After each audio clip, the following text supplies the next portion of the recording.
God said, if the glory gonna come back, I need some gatekeepers. I need somebody that's going to open the door to let the glory in. I need somebody that the glory can come in against all circumstances. Everybody say, you can't, what's that one we say? He may not come when you want it. Kick it back to me. But if I believe that, that means that I'm going to stand there and wait for God to show up, even though there are other opportunities that might be available to me. I'm preaching better than y'all saying amen now. You see, because I'm discovering that he said here, I would rather be a doorkeeper in the house of my God. I'm telling you, have y'all noticed it? In the church, in the kingdom, y'all saying, Pastor, no. I'm trying to help us. Have you noticed it? People can't stay in church 2 hours. Oh, God, help me, please, help me. We can't stay in church 2 hours because, we have to leave before God even gets finished. But what if the ark is coming to you that day? I would rather be a doorkeeper in the house of God. Notice what he says. I would rather be a doorkeeper. You know what he says there? He wasn't just saying something.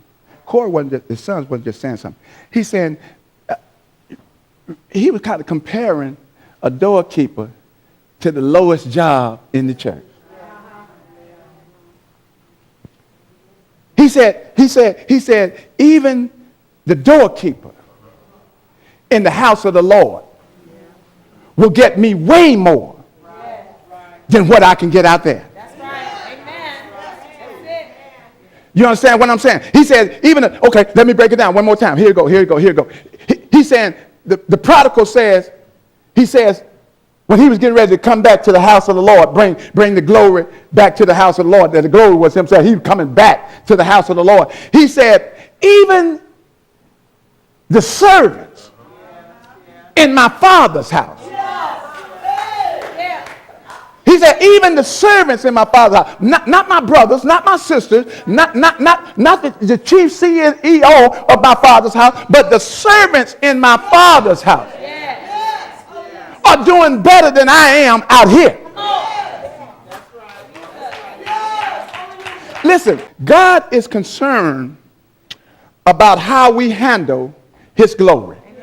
And his glory is his presence. He said he dwells among his people, which are called by what? My name, would do what? Now, first he says, if they would humble themselves. Now, if he's saying I'm humbling myself, that means that, that the glory has left.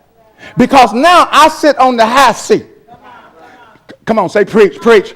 I'm sitting on the high seat. I'm calling the shots. I'm saying, I'm dictating what's going on. So he says now, even though you're my people, but you begin to take on the spirit of Satan now, and you trying to exalt yourself against me.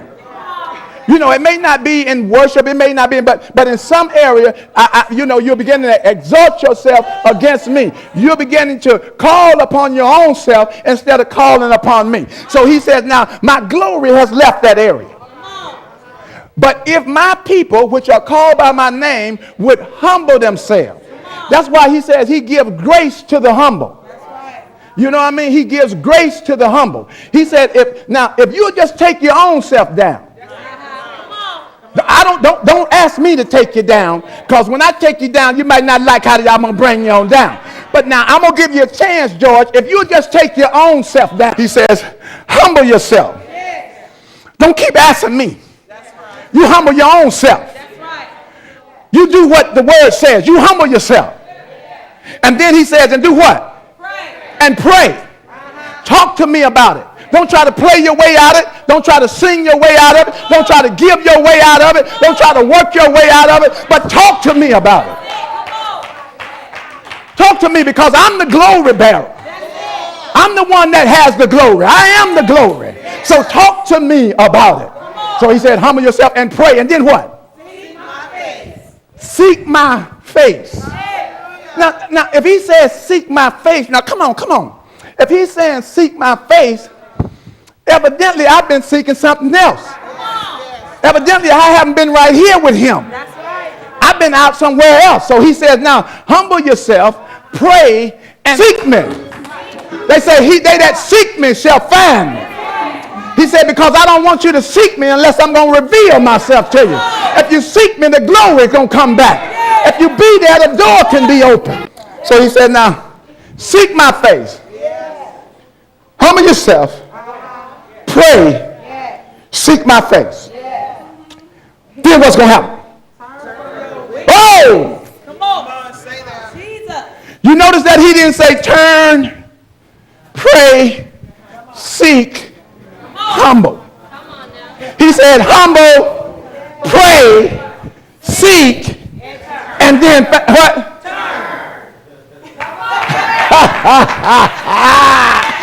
Yeah. He didn't want to make it too hard on you. Because it's hard to carry the glory when you haven't humbled yourself. It's hard to carry the glory when you haven't sought him. It's hard to carry the glory when you hadn't prayed. But when you've done all that, then you can turn